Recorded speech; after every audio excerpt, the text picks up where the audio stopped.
Film में ऐसा क्या दिख गया कि मोदी विरोधी गैंग से लेकर पाकिस्तान तक में आग लग गई। 5 दिन में 200 करोड़ कमाने वाली फिल्म धुरंधर ने पाकिस्तान और अंडरवर्ल्ड के धागे खोलकर रख दिए क्या? भारत के करेंसी नोट की प्लेट किसने पाकिस्तान पहुंचाई? भारत में बैठकर कराची के लिए काम करने वाला गैंग एक्सपोज हुआ क्या? अब इसका चैप्टर। क्या रणवीर सिंह की फिल्म धुरंधर एक भाजपाई प्रोपेगेंडा फिल्म है? आखिर क्या वजह है कि धुरंधर के डायरेक्टर आदित्य धर राष्ट्रीय सुरक्षा सलाहकार अजीत डोभाल के इतने बड़े चाटुकार हैं? क्या वजह है कि आदित्य धर जो हैं वो भारतीय जनता पार्टी के पक्ष में प्रचार फिल्में बनाया करते हैं? सीधा सा सवाल, जब तुम सावरकर पर फिल्म बनाते हो तो क्या तुम अपने दर्शकों को यह बताते हो कि उन्होंने 1 दर्जन बार माफी मांगी थी? क्या तुम अपने दर्शकों को बताते हो कि भारतीय जनता पार्टी के जो वैचारिक पूर्वज थे उन्होंने सिंध और बंगाल दोनों जगह मोहम्मद अली जिन्ना के साथ मिलकर सरकार बनाई?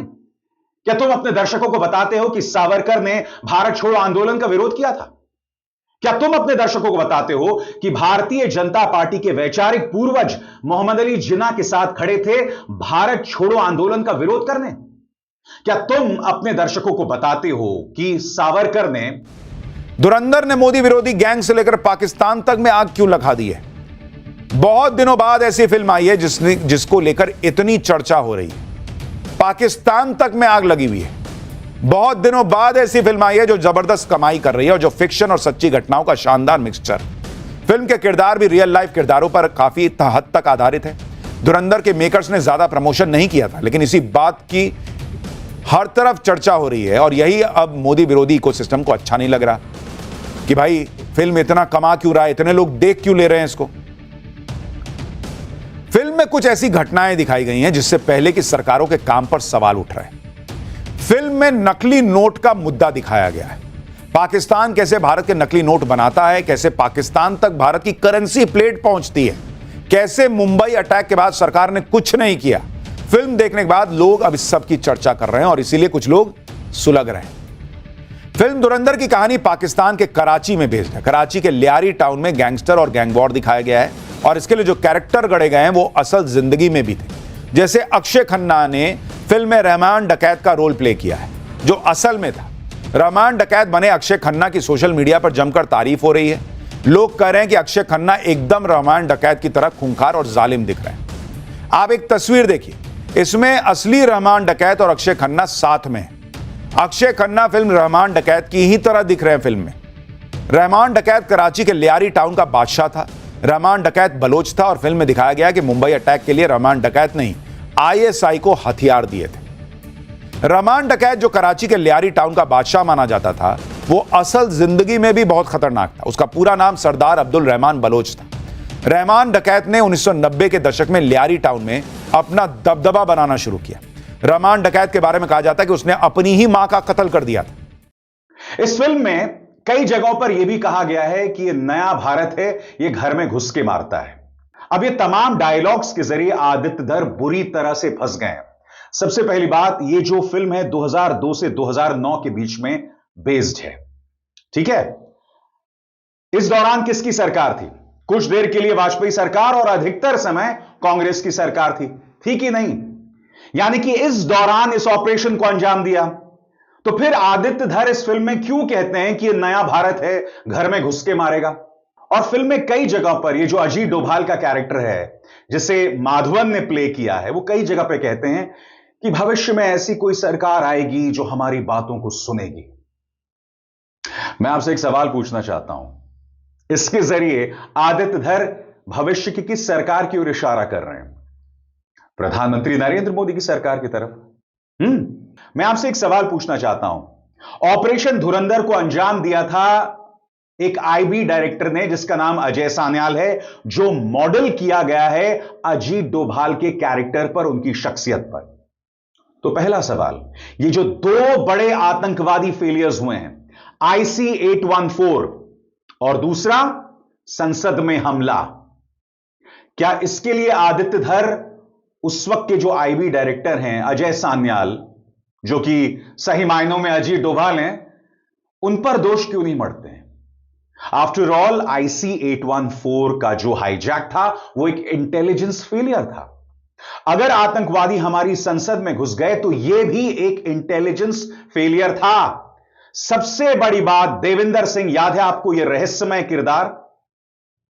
इसके बारे में यह खबर आई थी उस वक्त कि देविंदर सिंह ने एक आतंकवादी मोहम्मद को दिल्ली तक पहुंचाया था। यह खबरें उस वक्त आई थी। और फिर यही देविंदर जो है, याद कीजिएगा, 2 आतंकवादियों के साथ एक गाड़ी में था। पुलिस उसे धर दबोचती है और तब बीबीसी के खबर के मुताबिक देविंदर ने कहा था कि यह बहुत बड़ा खेल है, आप इसमें दखल मत दीजिए। यह बात उसने पुलिस से कही थी। देविंदर कहां है कोई नहीं जानता। क्या उस पर आतंकवाद की धाराएं लगाई गई हैं? नहीं, मगर वो रहस्यमय किरदार देविंदर का लगातार बना हुआ है। सबसे बड़ा प्रश्न, आदित्य धर इस फिल्म में इंटेलिजेंस फेलियर के लिए उस वक्त की सरकार पर उंगली क्यों नहीं उठाते हैं? यानी कि जो सरकार है ही नहीं उसी की तारीफ कर रहे हैं साहब। क्या कह रहे हैं कि ये नया भारत है, घर में घुस के मारेगा। अरे भाई, ये डायलॉग तो 2014 के बाद सुना जा रहा है ना। घर में घुस के मारना ये भारतीय जनता पार्टी अपने प्रोपेगेंडा में बताती है। तो जो फिल्म 2002 से 2009 के बीच में है, वहां पर तुम ये डायलॉग क्यों मार रहे हो? सबसे बड़ी बात, 2 इंटेलिजेंस फेलियर्स थे। क्या आपने सवाल उठाया? इससे पहले भी आदित्य धर की एक फिल्म आई थी, उड़ी अ सर्जिकल स्ट्राइक। क्या आदित्य धर ने सवाल उठाया कि इतना बड़ा इंटेलिजेंस फेलियर क्यों हुआ? उस फिल्म के अंदर भी अजीत डोभाल का जो किरदार निभाया था पारेश रावल ने। यानी कि एक तरह से कहा जा सकता है कि आदित्य धर जो हैं वो अजीत डोभाल के चाटुकार नंबर 1 हैं, उनके बहुत बड़े फैन हैं। मगर उस वक्त भी उड़ी को लेकर जो पूरी इंटेलिजेंस फेलियर थी, कोई सवाल नहीं उठाया गया। आईएसआई को हमने बुलाया था अपने सेना के कॉम्प्लेक्स में। इससे ज्यादा हास्यास्पद बात क्या हो सकती है? इससे पहले कभी हुआ है कि जब हमने एक आतंकवादी संगठन, मैं आईएसआई को एक आतंकवादी संगठन बताता हूं, इससे पहले कभी हुआ है कि हम एक आतंकवादी संगठन को बुलाते हैं जो जिम्मेदार है आतंकवादी हमलों के लिए कि भाई आओ देखो? क्या कभी आदित्य धर ने सवाल उठाया है? ये तमाम जो प्रोपेगेंडिस्ट हैं इन्होंने सवाल उठाया है? बताइए।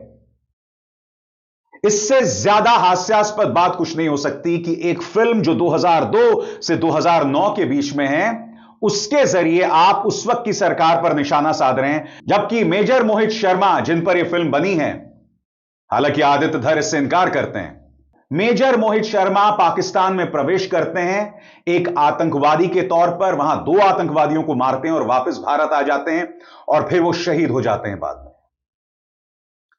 तो ये सब तो कांग्रेस के कार्यकाल में हुआ, मगर फिर भी आदित्य धर लगातार लगे हुए थे ये बताने के लिए, और वो सिर्फ उस वक्त की केंद्र सरकार पर निशाना नहीं साध रहे थे, 2007 में उत्तर प्रदेश में जो सरकार थी उस पर भी निशाना साध रहे थे। मगर इस आदित्य धर में इतनी सी भी हिम्मत नहीं है कि जब दिल्ली में दंगे हो जाते हैं तब वो सवाल उठाएं देश के गृह मंत्री अमित शाह या राष्ट्रीय सुरक्षा सलाहकार अजीत डोभाल पर। इनमें इतनी सी भी हिम्मत नहीं है कि धारा 370 हटा दी गई थी, उसके बावजूद कश्मीर में आतंकवादी हमले हो रहे थे। पहलगाम में आतंकवादी हमला हो गया, बैसरण घाटी से सुरक्षा कर्मियों को हटा दिया गया, मगर क्या कभी आप आदित्य धर के मुंह से उस बारे में सुनते हैं? ये जो तमाम सरकारी प्रोपेगेंडिस्ट हैं, अक्षय कुमार, विवेक अग्निहोत्री, पारेश रावल, अनुपम खेर, क्या कभी आप इनसे सुनते हैं कि इतने दिनों बाद रिहायशी शिविरों में अब भी कश्मीरी पंडित रह रहे हैं? और याद कीजिएगा, अभी अभी 1-2 साल पहले ही कई कश्मीरी पंडितों को आतंकवादियों ने मार दिया था, पलायन हो रहा था उस वक्त। 1990 के बाद पहली बार पलायन होना शुरू हुआ था, मगर क्या कभी इनका मुंह खुला? बताइए, कभी नहीं मुंह खुलेगा इनका। सबसे बड़ी बात, दिल्ली में 2900 किलोग्राम आरडीएक्स पहुंच गया साहब, फरीदाबाद में पहुंच गया, वहां धमाका हो गया, मगर इन लोगों का मुंह कभी नहीं खुलता है। गालवान घाटी में हमारे 21 जवान शहीद हो गए, और आप सब जानते हैं कि प्रधानमंत्री नरेंद्र मोदी के मुंह से आज तक चीन शब्द नहीं निकला। और अब एक फिल्म आ रही है जिसका नाम है बैटल ऑफ गालवान, जिसमें सलमान खान है।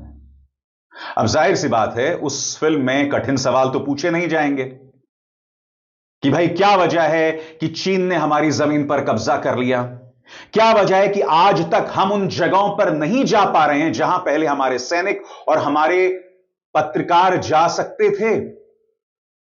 फिल्में समाज का आईना होती हैं दोस्तों, मगर फिल्में हाल के दिनों में या तो सरकार की चाटुकारिता करने का जरिया बन गए हैं या फिर नफरत फैलाने का जरिया बन गए। नफरत की बात करें तो एक कश्मीर फाइल्स आई थी जिसने आधा अधूरा सच पेश किया।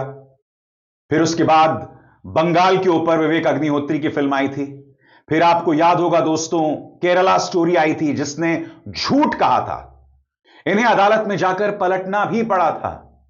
और आगे बढ़ने से पहले एक जरूरी संदेश, मेरे कार्यक्रमों के लिए आप नोटिफिकेशन का इंतजार मत कीजिए। मेरे चैनल में जाइए और खुद जाकर कार्यक्रम देखिए और रहिए अपडेटेड। ऐसी ढेरों फिल्में आ रही हैं जिनका मकसद है या तो हिंदू मुस्लिम करना या तो फिर भाजपा के पक्ष में प्रोपेगेंडा करना। और सबसे बड़ी बात, आपको याद होगा हाल ही में एक गाना रिलीज हुआ था, मोदी है तो मुमकिन है। और इसमें याद कीजिएगा, राजकुमार राव, विक्रांत मैसे, अरशद वारसी और ये कौन हल्का सा एक्टर है, वरुण धवन, ये सब थे इसमें। इनफैक्ट वरुण धवन से मुझे याद आया, बहुत पहले मैंने एक फिल्म देखी थी ढिशुम।